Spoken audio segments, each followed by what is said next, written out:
mis parce que bon, la passation pacifique du pouvoir. Mais ces élections ici, c'est au prix du sang. La victoire de Félix Tshisekedi, c'est au prix du sang. C'est une victoire glorieuse. Aussi Mukendi, il est où? Kapangala, il est où? Tous les défenseurs des droits de l'homme, où sont-ils? Tués par Kabila. C'est pas Kabila de nous donner une leçon morale aujourd'hui. C'est pas Kabila. Qu'il soit là. Heureusement que nous l'avons déboulonné avec le stylo seulement. Le président de la République, Fachi, il a déboulonné avec qu'il soit là, calme, à Kingakati. Et heureusement, il a pris l'initiative de rester à Lubumbashi parce qu'il ne pouvait pas cohabiter ici avec le président de la République, c'était compliqué pour lui.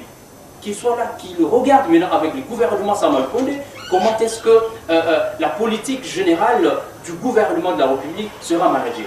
Merci. Ok, une proposition. Là, on parle des propositions parce qu'il y a beaucoup de défis ici en République démocratique du Congo. Notre population n'a pas l'accès à l'eau potable. Notre population n'a pas l'accès à l'énergie qui est l'ESNEL. Notre population n'a pas vraiment l'accès au panier ménagère. Nous avons 3 priorités pour vous. Là, on revient avec Gaylor Kabilade. Qu'est-ce que vous pensez?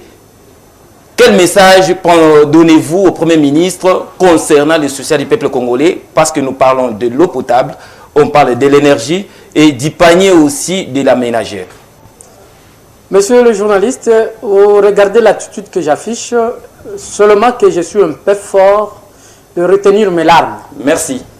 Devant un peuple qui hier savait quand même s'en sortir.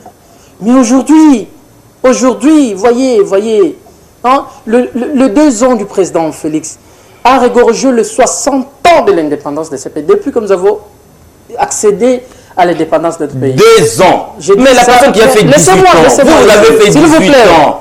Vous savez, quand vous voulez évaluer un bilan, oui, ce n'est pas dans les trottoirs comme nos compatriotes.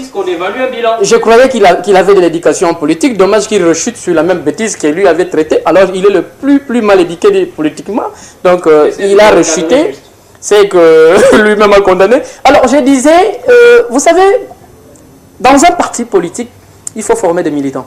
Ok. Il faut former des militants qui ont quelques notions sur le pays. Vous comprenez?